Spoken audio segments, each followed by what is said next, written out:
running it back at Notre Dame. She officially announced that because players have to announce now that they're coming back to their schools. That's where we are, Liz. But the 2026 ACC Player of the Year, the Naismith Defensive Player of the Year, which was huge for her to win that, will return for her senior year.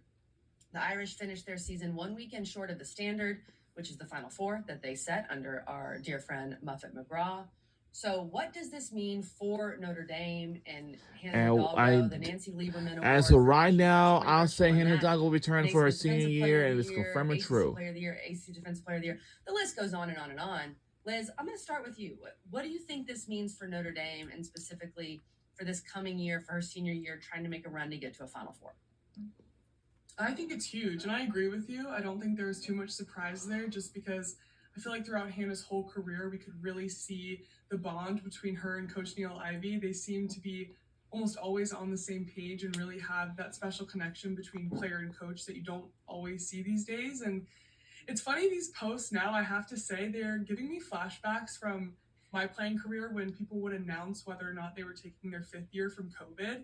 It's like looking a lot like that, where now they have to make a post of if they're coming back for every single year. It's not even just their last year. It's so fascinating, but that's just the age that we're in, and I don't think it's surprising at all. Of course, it's amazing for Notre Dame, their fan base, their team. She's the glue of this team, of course, a leader.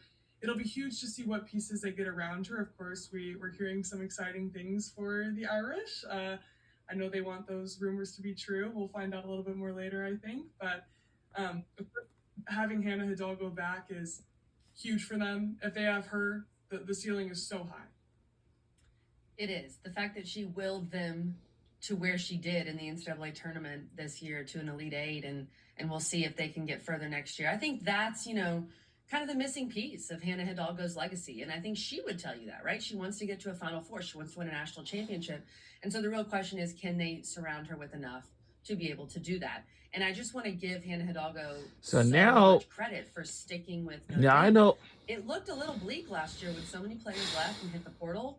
And so I say that who's going to help Hannah on her senior year to make it to the Final Four than that? Because now I know Hannah Hidalgo said she said she'll make it to the Final Four in the national championship, because now that it's going to be huge for the upcoming season. If they do, she has some really good insight on some of those. We'll be on our way. Cass Prosper did move on. She was drafted last night. We're going to talk about that. But I still think this Notre Dame team has a ton of potential. And I want to talk about Hannah herself, because I think she has a chance to go down as possibly the greatest player in ACC history. And it's funny because I'm sitting with one, as I need to point the other way, her.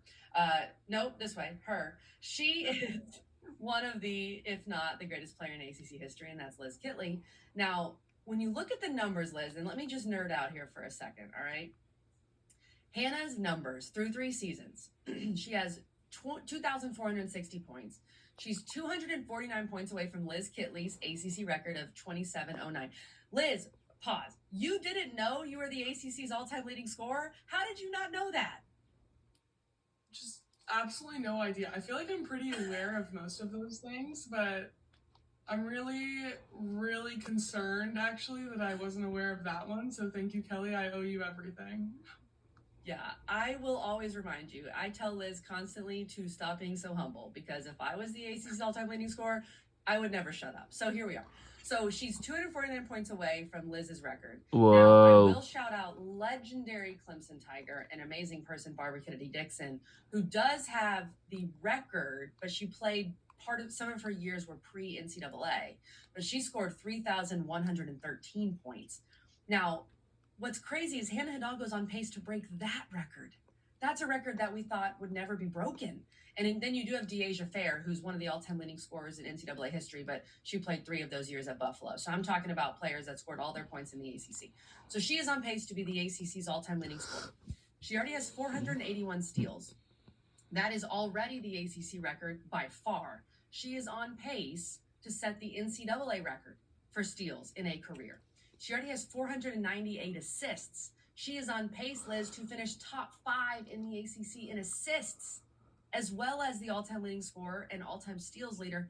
She also has 624 rebounds, on pace to finish with about 800 rebounds, maybe more. These are insane numbers. So it really comes down to, can she get to a Final Four? Can she win a national championship?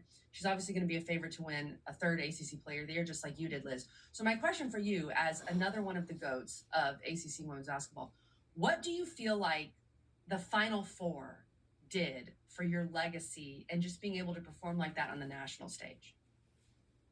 Yeah, I definitely think it added some validity to our team, especially coming from a program that didn't have too much success in the past. I think it's a little bit different with Notre Dame because they have that name to go with them. They have that credibility already. I think our Virginia Tech team kind of needed that to put us on the national stage and help us get that recognition. But Hannah Hidalgo has done so much for her team. I find it really funny, honestly, all the discourse between like team success and like that validating personal success and you needing to have a national championship to be recognized as the best. Like, I don't know. It gets a little confusing there because there's so many elements that go into that. But of course, for Hannah Hidalgo's case, her having that level of team success, especially at a place like Notre Dame, it would be super easy for her to enter those conversations because her talent does so much of the talking. You're right, Liz. It's such an interesting thing because this is a team game. So in the end, what your team does matters. But you could argue there's never been, maybe outside of Caitlin Clark or in addition to Caitlin Clark, because of what Hannah Hidalgo does on the defensive end. I know I got in trouble for a little bit for what I said 2 weeks ago, but I stand by it. When she's a two-way player like this, I mean, she may be the most impactful player we've seen in ACC history, just impactful on both ends of the floor. And Liz, you were a two-way player. I mean, your block numbers were incredible.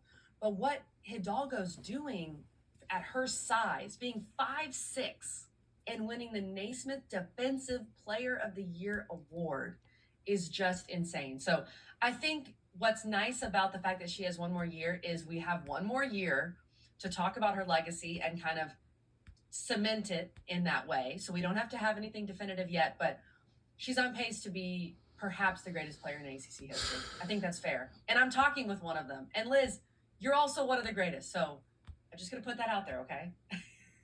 No, absolutely fair. I feel even honored to be in the same conversation as Hannah Hidalgo. Like, I esteem her that highly. Well, if you weren't so humble, this wouldn't be as easy of a conversation to have. But again, you are too humble, as we've discussed. Okay, last weekend, let's move on. Talking about Virginia Tech, now let's talk about the Who's. Virginia hired Richmond head coach Aaron